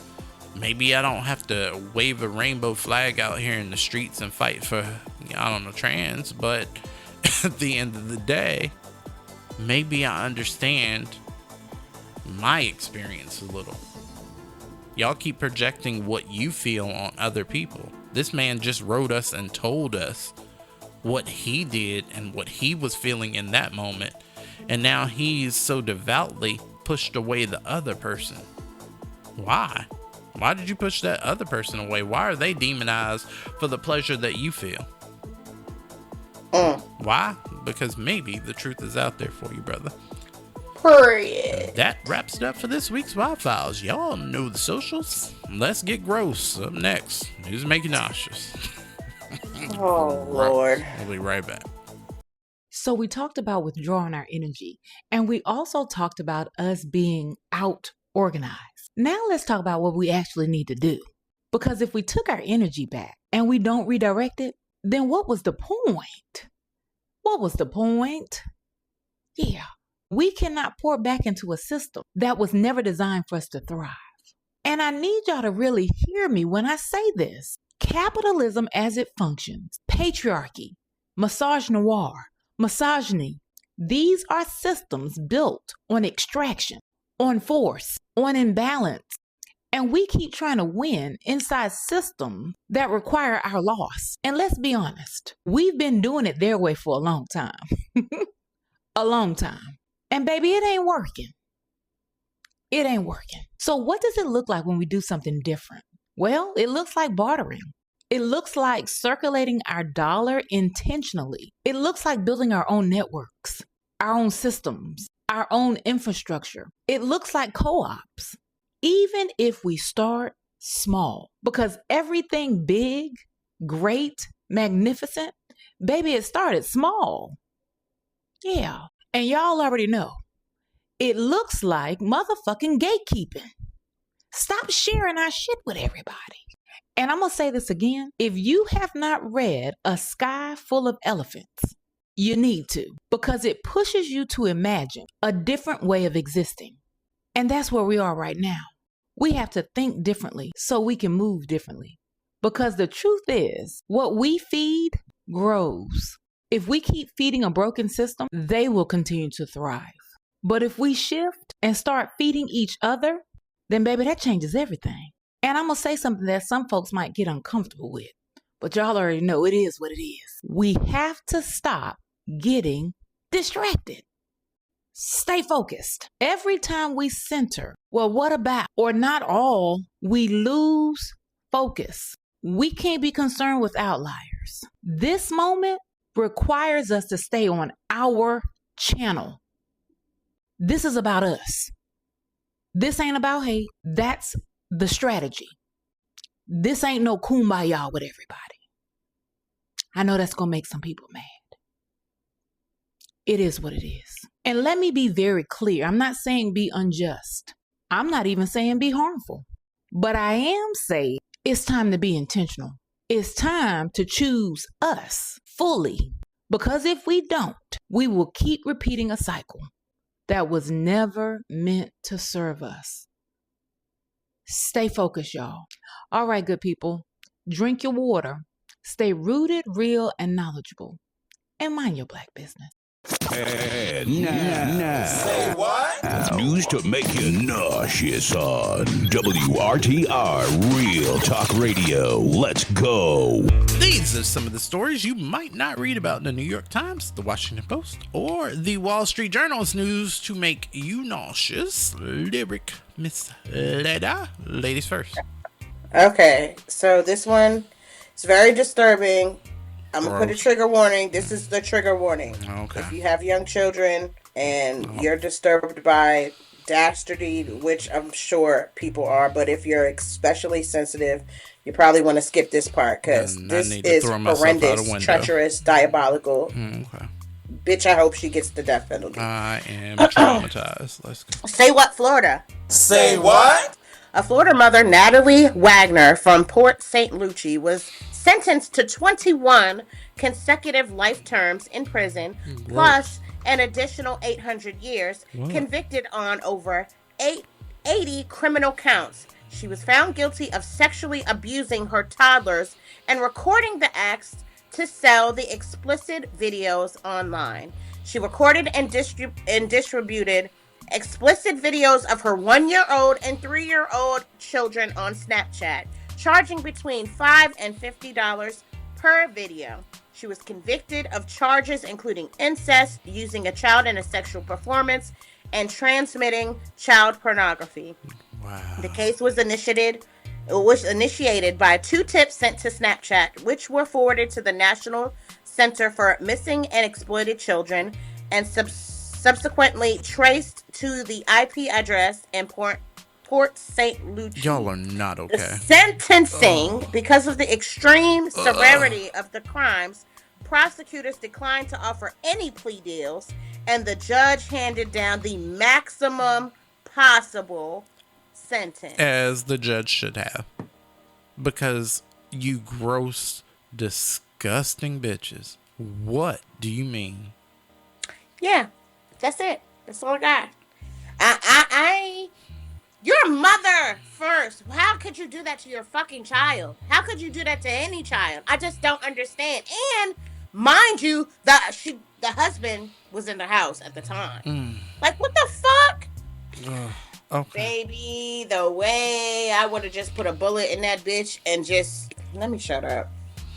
I'm saying too much. Either way. Gross. Okay. I'm looking on NBCConnecticut.com. All right. Oh, gross. Some people just don't deserve to be on the face of this planet. Well, say what? Meridian, Connecticut. Say what? Meridian police have arrested a woman accused of sexually abusing a dog. Authorities began. I'm leaving. Authorities began an investigation on April 6th, Miss Lyric. They obtained an arrest warrant for 45-year-old. Wait, that is my age, and I'm not touching dog. Okay. They obtained an arrest warrant for 45-year-old Christina Kennedy. She turned herself in to police on Wednesday. The dog was brought to a veterinarian and was found to not have any injuries.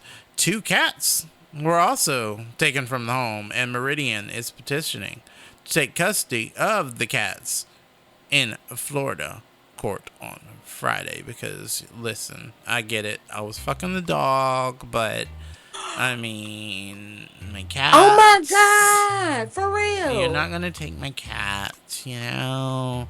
Kennedy is charged with sexual assault of an animal, creating/distributing pornography. She was released on a $10,000 bond. Once again, proving, because, listen, if I am accused of some fuck shit right now as a black man, and they put my bail at $10,000, I'm not being released because I don't have $10,000 just sitting around. But this bitch that's fucking dogs apparently may. Never mind. Okay. Well, I mean, because, you know, I mean, I guess the truth was out there last segment, but that's just making me nauseous.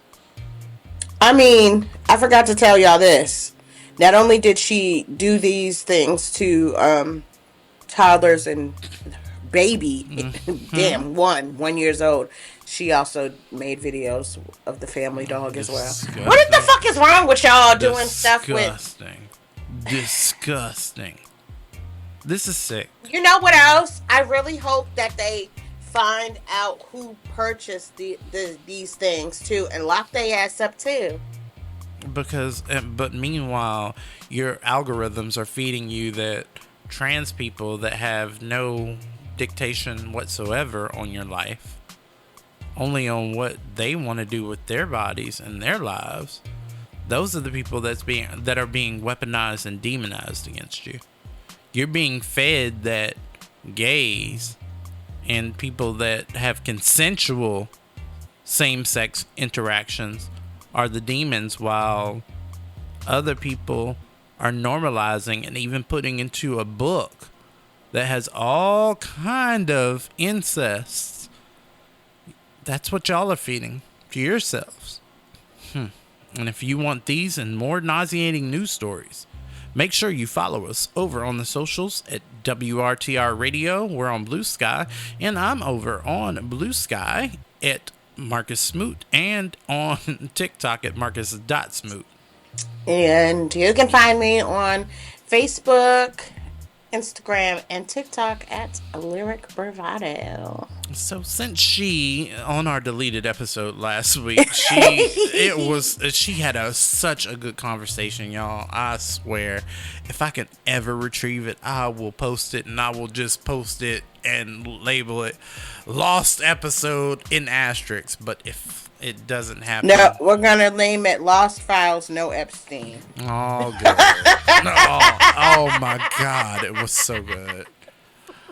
Up next on Real Talk, we're talking about these age of disclosure videos on TikTok because I want it to be a little silly and less deep because I'm in my mind. All right, we'll be up and next. We'll be right back. A sobering thought that I had at work today. I just started this job, so they decided to give me a badge today. And after we got done taking the pictures for the badge and he printed the badge off, he closed the window. And on the computer desktop screen was a picture of a beach. And I said, wow, working here, I will never be able to afford to go there. And it absolutely just brought me back down to reality. I honestly believe by the end of the month that people will not even be able to afford to go to work because of gas prices. Gas prices constantly fluctuating up and down.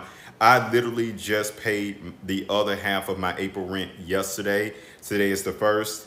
And I don't have even a quarter of this rent. So I may not be paying the rent altogether. A lot of people have been asking, like, how can we support you? I don't want individual help. Because individual help, everybody doesn't have access to that. So I don't want access to what other people don't have. Like, what I want is an overall solution. I want an overall action being taken. Fortunately, the responses that I've been getting to this video have been like overwhelmingly positive. There's like 5% of people who have said something negative. That doesn't really matter because I guarantee you, if there any benefits come from this, they're not going to turn it down. People are getting to their wits end. A lot of people are going to snap. Like there are still layoffs that are happening. Like in this economy, CEOs are still planning to lay people off. People are going to snap because people work hard for the very little that they actually do have, and they don't want to see that be taken away. And if these people lose their shit, then they're gonna lose their shit. And if these people lose their shit, then somebody's gonna lose their shit. And that's literally all it is. I don't know why they keep playing with these people's lives. Okay, age of disclosure. This shit sucks. So I get paid $21.81. It was just 21. I recently just got a raise for 81 cents. Okay. So the cost of living in Virginia, that barely covers anything because my rent is almost $2,000. You got your electric bill that ranges from $200 to $400. And then I am getting garnished from an apartment that me and my mom got together when I was 19 years old. I'm 30 now. So this is a 10-year-old garnishment, and they're taking $400 to $500 out of my $21.81 check, and my rent is almost $2,000. Granted, I do room with my sister, but that's still half my check, and now they're taking $400 from each check for an apartment I don't even stay in anymore. That apartment was in my mom's name. I was co-signing on it. But my mom doesn't work a job, so they're gonna come after me. By the time I finish paying everything, thank God I have overdraft protection. Let's just say that. It's hard out here. I don't know how they expect us to live, but I think that's the gag. They don't expect us to live. While Confederate groups in Virginia just got their tax breaks cut.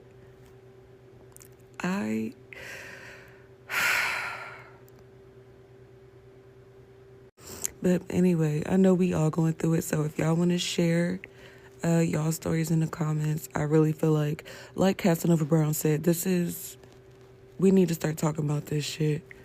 Like, so we could really get mad about this shit so some shit can change. Because this is ridiculous. We're literally out here dying, becoming homeless, getting sent to jail because we homeless. All because a few families in this fucking country are greedy beyond belief. So we just all have to suffer. Fuck all of this. Let's burn this shit down. Keeping it 100. It's Real Talk on WRTR Real Talk Radio. We keep it real. We're back, we're black, and into Real Talk this week. Miss Lyric, so how much have you been actually on TikTok this week? Why are you falling out?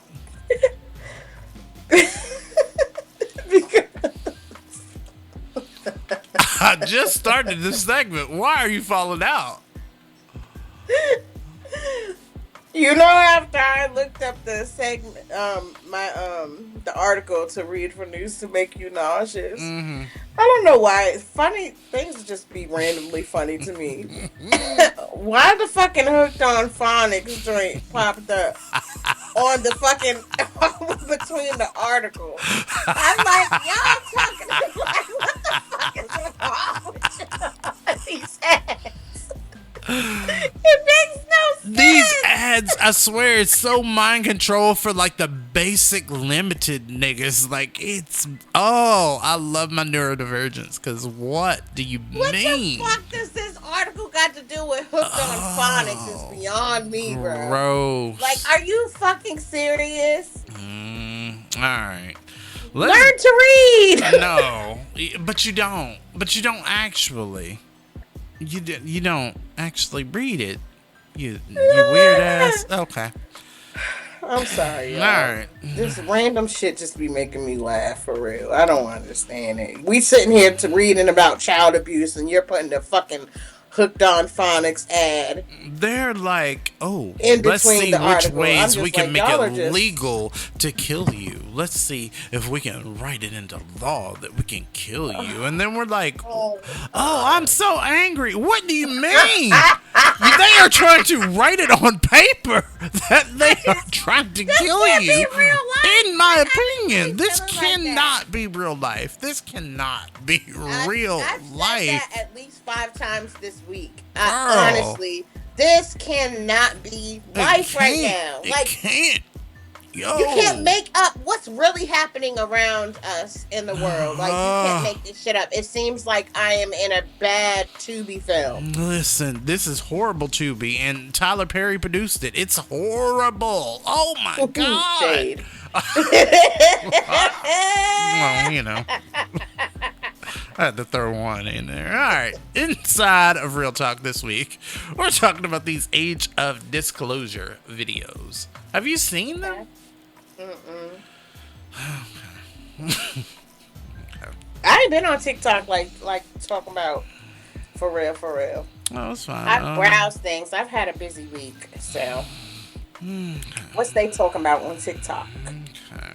Well, from what I see, it's a trend of creators kind of just disclosing things for like what they're going through. You know, everybody goes online to like stunt and, you know, pull off stunts and shows, and conversations are now being had amongst creators, by creators, and for creators, and for the rest of us, honestly, just to show how bad things actually are. Because I think that we all kind of go online and we want to post the glam, we want to post the glitz, we want to post the best moments and show everybody that we're great, when there are people out here actually really struggling. So I played a few before this segment, but take a listen to 2 more just to kind of give you an overall sight to what people are going through and how they're just sharing and keeping shit real on how it is. You know, I'm not here to compare my situation to anybody else's situation, because at the end of the day, we are all struggling, especially in this economy. And although my situation is not as worse as anybody else's, it still is a struggle. So again, it's not about the comparison, because in this economy, the overwhelming majority of us working class people are struggling. And I am one of the millions of healthcare workers who's living paycheck to paycheck. want to give clarity on a couple of things. You can make a lot of money in healthcare, but it comes at a cost. I wanted to hop in and be a part of the conversation that Casanova started about truthful disclosure about your finances in this economy. Some of y'all gonna be like, you make good money. I do.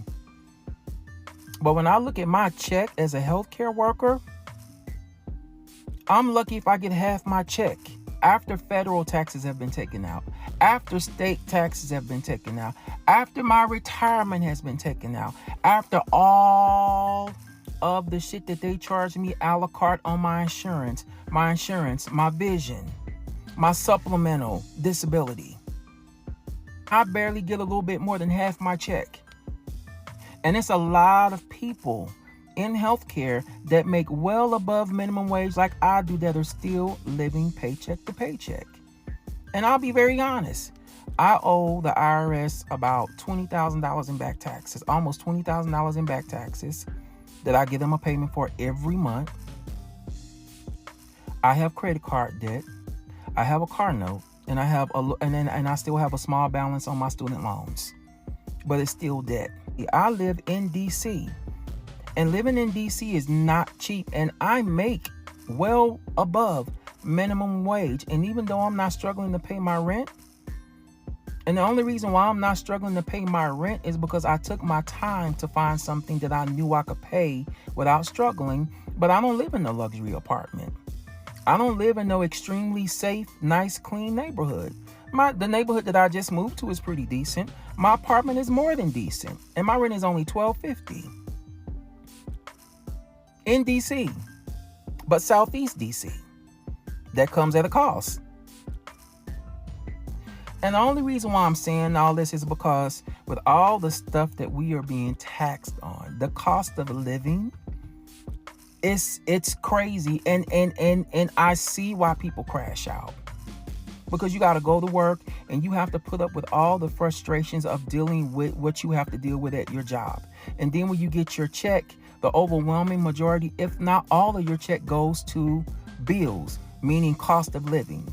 And I have definitely made my mistakes when it comes to my financial literacy has not been the best, like most Americans. So to all you motherfuckers that want to get on here and try to be like, oh, you should know better, the overwhelming majority of Americans don't have good financial literacy. That's why so many of us are in debt. But that still doesn't mean that the cost of living does not need to be motherfucking addressed. Because I work hard for what I have. Like right now, I got a stack of tickets that I haven't paid because I don't have the money for it right now. Every time I turn around, I get a ticket in the mail. Even is that the cost of living isn't just your rent. It's gas.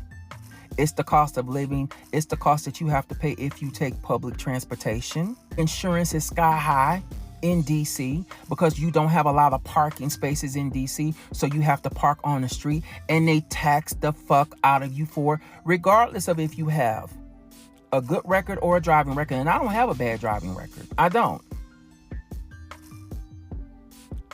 But like I said, I got a stack of tickets that they keep sending me, and the tickets that they sending me ain't $20 or $30.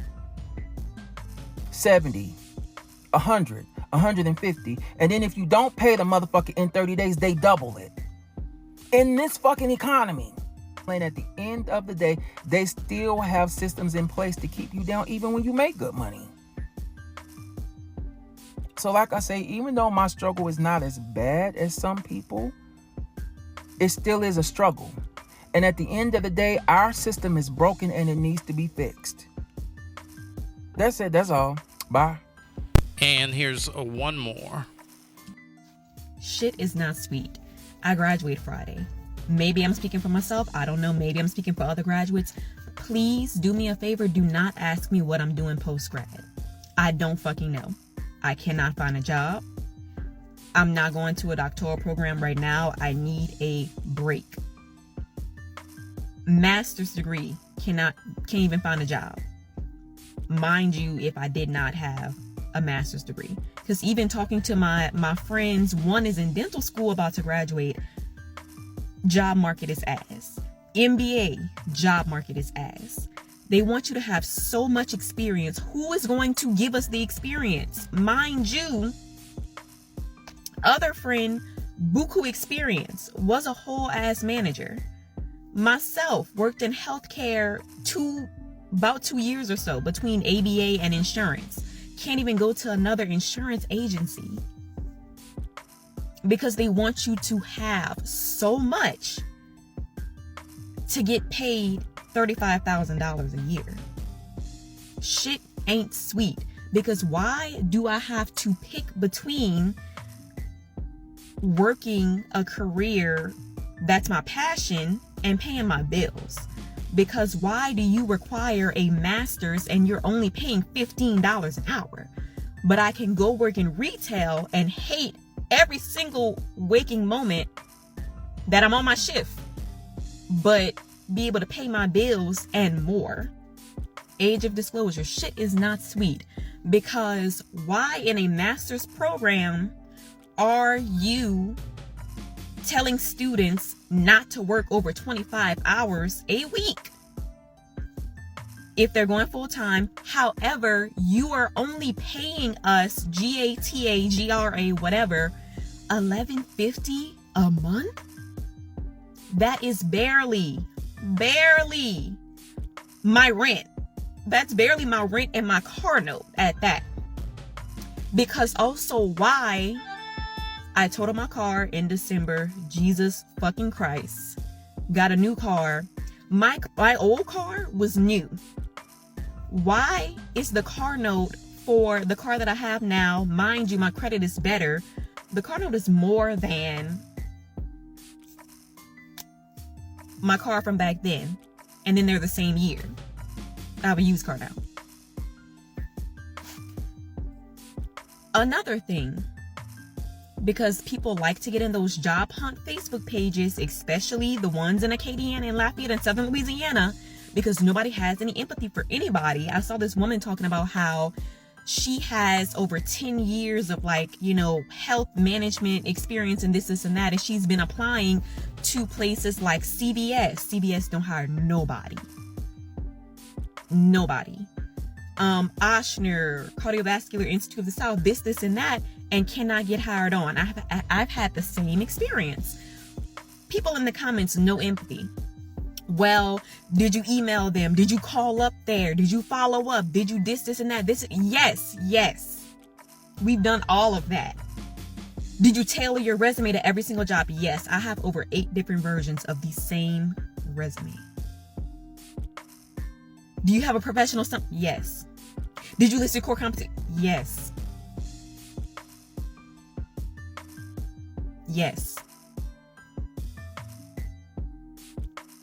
And it's like, at this point, the outlook is so grim. I feel like I have no other choice but to go back to school. Just for something. Because I cannot pay back my loans, which I don't even know if they're going to make me pay back my loans. Can't find a fucking job. So it's just like, what do I have to do? I'm listening to TikTok. I'm listening to the career coaches and this and that. Still apply for the job, even if you only hit 70%, 80% of the targets, they want you to hit 150% of the targets. It's literally always, we regret to inform you. We appreciate your time. We appreciate your consideration. We've chosen to go with another applicant. Or my favorite, the position is closed. We pulled it. What? So nobody's in the position now at all. I'm not full time. That job is not full time. It is $19 an hour. It is 32 hours a week. My lease renewal, I've got my third notification about my lease renewal. I cannot afford to renew this lease, and I also can't afford to move, because if you move, what do you gotta do? Deposit, admin fee, application fee, paying for the moving truck, taking time off of work, all this extra stuff that you have to pay for. I cannot afford to do either one. And a lot of people are in this position right now. A lot of people cannot find a job. And it's not because there's just a natural scarcity when it comes to job. It is a manufactured scarcity. They're not hiring anyone. They're cutting 90% of their workforce and getting the remaining 10% to do the work of the other 90% while not increasing their pay. The cost of everything is going up, but everybody keeps reporting record profits. Nobody can afford to pay their workers a livable wage, but everybody has record profits. But you know who does get paid? The shareholders, who do absolutely nothing for the company. This is the state of the economy, right? Like, this is a reality. This is real. And this is where we all are. It's a lot more people that are just too embarrassed to say. You should never be embarrassed about what this system has done to you. Because I'm not. You know what? They keep saying that we're in the age of disclosure, and I think... Thoughts and comments? But honestly, this generation is different. Think about it. Our parents and their parents and their parents and the parents and their parents were all taught to keep everything in. Don't talk about what's going on with outside of your household. What goes on in this house stays in this house. That means certain topics like what the family's going through. If you're struggling, if you're going through this, that, and the third, mental health type of situations, scandals, family drama. Everything was put under this umbrella of hush, hush, don't tell. Keep it all under the household and keep shit to yourself. Now, this new generation of young people are coming out and they're like, fuck that. I'm going to let you know that I have anxiety. I am autistic. I'm going through. This is what's happening to me. I've experienced this. I don't like this. They're very much more vocal and outgoing with their self-expression and telling their stories of what they've been going through. I agree. This is just a new age, and social media elevates that to a certain degree. Everybody has a certain platform where they can get on and just talk. And be themselves, or where they feel like they're themselves. And be that voice for someone who may be going through the same thing. And honestly, we all are fucking going through the same thing. Most people won't want to admit it, but in this economy, you have to be going through something financially. There's no way. You have to. Even the rich are going through things. Nobody is balling out here the way that y'all think that people are balling. They're not. They're not. Y'all see people's pictures and stories and think that, oh, these people are living this extravagant life. Let's be for real. Most of these content creators are renting Airbnbs. They're renting these cars. They're renting this jewelry.